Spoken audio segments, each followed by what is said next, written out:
Welcome to the once again daily Jerry Anderson podcast after an unforgivable absence of a number of weeks, which wasn't his fault. Everything is all right now, and not a moment too soon, as there were signs during the presenter's absence that he was undergoing life-changing experiences. Yesterday was a black day for me. I did something that I never did before in my life, and I don't know what to make of it. It's changed me completely. Yes. I watched the golf. Oh, good man. Good man. I did, and became caught up in it. Yes. I never thought it would happen to me. It's like, do you know, sometimes you say to yourself, if you're a teetotaler there, and maybe perhaps your parents are alcoholics, and you know, deep in your heart, that if you take a drink, it's all over for you. And you say to yourself, I better not take one, because I know if I take a drink, I want another, and another, and another. I knew when I sat down to watch that yesterday, because I'm a big fan of Rory McIlroy. I think he's a very nice guy. And I've heard him being interviewed, and I've talked to him, and I think he's a really nice guy. So I said, I wonder how can he do this? And I watched it. I got caught up in it. Yeah, you do get caught up. I get caught up in it. I hope it doesn't happen again. I hope it does. No. But you see, there's a reason for it. I'm afraid that I might start watching, the fellas that you don't like. Yeah, well, I was watching it, and Graham McDowell, who's also a very nice guy. Oh, yes, absolutely. Graham McDowell was interviewed on American TV, and he was on for, I would say, it lasted about a minute and a half. The guts of a minute. A minute and a half, I would say. Yeah. And in that time, he used the word phenomenal 7 times. Well, at least he didn't use the word situation. No, phenomenal. Phenomenal. His swing was phenomenal. It's a phenomenal thing that he's doing. Everything was phenomenal. No, but see, he'd been watching Ivan Little. Phenomenal. What do you call Ivan Little? Is that Big Ivan? Big Ivan, phenomenal. Phenomenal. Yeah. He can't say that. No. Phenomenal. Phenomenal.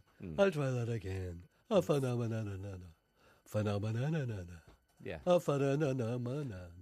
But the Americans have really taken to Rory. It's a situation It really has. that I think we should look into. This situation. See, most people from Northern Ireland just keep saying situation. Oh, listen, by the way, thank you for sitting in for me whilst I was away doing the Lord's work. You seem to have done okay. Why? I don't have the usual mound of complaints. Oh, they'll appear. No, I don't. They don't seem to be. They'll appear, and you'll read them. No, there's only one. I think it's the golf has thrown them. One person, Stephen, says, I think you should have taken a few more days off. It's going to be golf now all the way until Thursday. Well, it will be. It will become sickening. But I have to say, congratulations to Rory McIlroy. It's a wonderful thing for this country, especially after Graham McDowell did the same thing last year. I mean, it's like that's like 2 consecutive years being won by 2 golfers from like Sri Lanka. You know what I mean? It's the same thing. You just wouldn't think of it. Isn't it fantastic? Yep. See, maybe you talking about golf? I can't believe it. Oh, maybe becoming an ordinary person. I'll be going to pubs next and saying, put on the match, boys. Normality quickly resumes, and the team once again make personal and usually scornful comments about the physical features or dress style of even the most successful of our sporting heroes. Things then swiftly progress downwards. If you had to get a haircut like somebody, who would you get a haircut like? Would you get a haircut like Rory McIlroy? No, I would get a haircut like President Kennedy. Tony Curtis? Remember that old joke? Yes. Remember that old Tony Kelly joke? Yes. I think we should tell it. I think you should tell it. No, we have to identify the people involved in it because... But everybody knows No, Tony they don't. Curtis. They don't. Of course they don't. Oh, Tony Curtis only died last year. What age was he? He was 87. But yeah, right. But what? But he only died last year. And he was doing the circuit. He was doing all the chat shows. I had guaranteed stop any man 27 years old, 30, 31, 32 in the street, ask him who Tony Curtis is. He'll have no idea. Right, I'll ask Emma. Okay, ask her. Emma, who's Tony Curtis? An actor? No, she's bluffing. No, she knows. Well, what was it? Ask Emma, what was he famous for originally? What do you mean originally? Originally. Before he was an actor? No, when he first became an actor, what was his trademark? What was he known for? And what? Oh, I see what you're saying.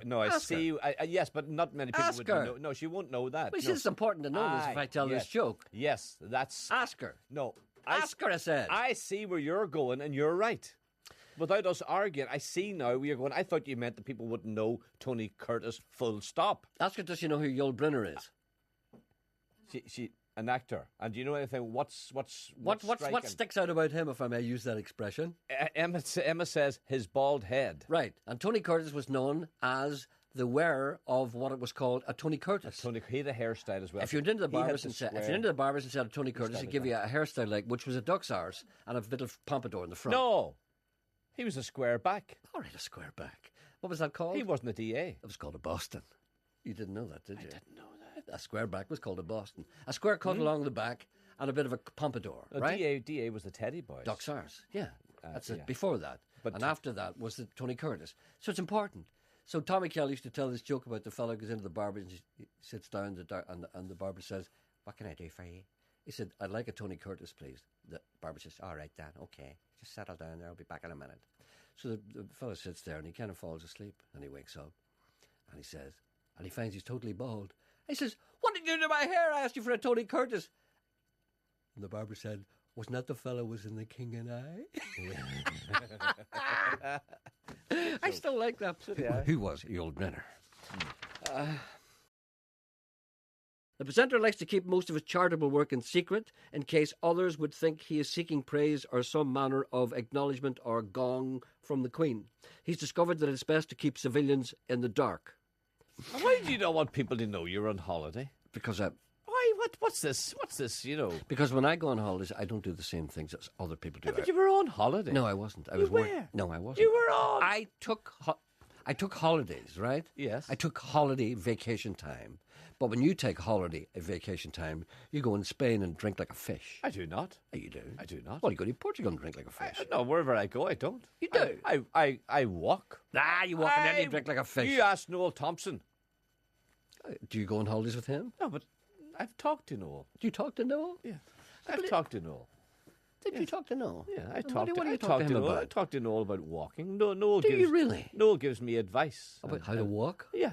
Well, I've seen your legs. And what footwear What to footwear? wear. Yes, You talk to Noel about what footwear to wear when you're tramping the moorns? Yes, Noel got me a wonderful pair of walking boots. I didn't know you had this kind of communion with Noel yes. Thompson. Oh, yes. See, you kept that very quiet. Noel took me to a shop. Where did not. Yes. I was very kind of him. He arranged to meet me. And He took you to a shop? Yes. Well, were you bought hiking boots? Or I bought, yes, Walking not boots? hiking, but I bought a boot recommended by Noel. And he stood there? He stood there and he says, that's you now. That's what he And said. did he wait until you fitted it on and everything? And he asked me to walk up and down the shop floor, and I walked up and down the shop floor. He said, "How do you feel?" And I said, "I feel great." I read it. I wonder would Donna Traynor do that to me. The presenter's sense of humour is often at odds with that of coelus interruptus, an unfortunate state of affairs that is often the cause of rancour and a certain amount of fear and loathing. I was expecting a different ending to that joke when the barber makes the mess of the haircut. The man's supposed to shout, Tony Curtis doesn't have his haircut like that." The barber replies, "He does when he comes in here." No, your end's better. Mine is better. Yeah. Speaking of old jokes, did you hear what Elton John sang at Ronnie Barker's funeral? Now let's guess now. Ronnie Barker's funeral. You should be able to work on that. I know I'm trying to an Elton John song. Think Princess Diana. Candle in the Wind. Candle. Ronnie Barker. Ronnie Barker. Candle. 4 candles in the wind. 4 candles. 4 candles in the wind. 4 candles. 4 candles. 4 candles. That's not funny. It is funny. No, 4 candles in the wind. What's not funny about it? It's called Candle in the Wind. I know. Well, where's he get the fork? Fork candle? How does he? The Ronnie Barker sketch. It doesn't. No, it's not. To me, it doesn't. 4 candles. No. He goes in and look for four candles. The fellow gives him 4 candles. And he gives him 4 candles. I Handles for a fork. I know. 4 candles in the wind. If you don't sense of humour, I don't think that's funny. I think it's funny. I'll leave it to the listeners to decide. Yeah. We better not. Body art is something rarely discussed on the programme. Now and again, however, the subject does rear its weary head and must, alas, be addressed by people who don't understand anything about it. One morning last week, I was enjoying my smoked haddock kedgeree. On the TV came BBC Northern Ireland weather, presented by the lovely Cecilia Daly. Both myself and the wife are big fans of Cecilia, and her outfits always raise a smile at 7:30 a.m. Anyway, Cecilia was wearing a short-sleeved blouse which revealed, and listen to this, a rather fetching tattoo on her right forearm. Good God, I thought. Oh, no. Tattooed women on the BBC. Isn't it marvellous? I was wondering which other BBC Northern Ireland celebrities have tattoos, body art, or indeed, I hesitate to mention this, intimate piercings. Perhaps you could ask Sean if Noel Thompson also likes the fairground worker look. Does Noel have any tattoos when you're out with him? No, Noel and I are anti-tattoo. Oh, yeah? Do you have any? No, wouldn't dream of it. Do you know anybody in the BBC who's got a tattoo? I don't believe that about Cecilia. You don't believe it? No. Well, let's check the next time. Tattoo. Well, there's nothing wrong with the tattoo. I know you don't approve of them. No, I don't They like originated in Tahiti. The men of the Bounty were the first white men, basically, to have tattoos. Did you know that? I didn't. No. Yes, indeed. Who really is man's best friend, urges Michelle? His wife or his dog? Try this. Lock both of them in the boot of the car, and when you open it an hour later, which one do you think will be happier to see you? Do you know what I can't You ruined understand? that joke there. You came in on top of the punchline. You came in on top of the punchline of the joke. Anyway, go ahead. Too late now. I'm sorry. The moment's gone. What? But you know how to say. No, I have. What? It's about tattoos. And What? for the life of me. Do you know any? The across the line guys, they'll all be tattooed. No, I tell you what, for the life Riggsy of and all those guys, they'll all me. be Would you tattooed. mind explaining to me? Now, you're a man of the world. I am indeed. Now, you've been around the world in other places. I've seen a few things. I've seen things that would make grown men cringe. Would you I've tell- seen things that would make men's hair stand up in their end. I've seen things that would make women blanch. I've seen things that make grown men faint. I've seen things that men shouldn't see, Sean. I know that. That's why I'm asking you about this. Why do girls get tattoos on their back? Do you know what they're called? Why? But they can't see them. No, do you know what they're called? You can see them. Why they can't see them? You can see them. They can't see them. And but What another? Why? do you want me to explain it to you? Others can see them. Others who are in the vicinity. Let me But just what's the say that. point of it? Do you know what they're called? Tattoos. No. You talking about the ones that come up on the Yes. You know. Do you know what they're called? They have them on their hips and their no, but haunches, or whatever you especially call it. there's one that comes up at the base of your spine there. And what's the point of that? I'll tell you after. Do you know what they're called? No. Arse antlers. But they're so stupid. Not to me, they're not. They're ridiculous looking. Why get a tattoo then cover it up? What is the point of it? What is wrong with you?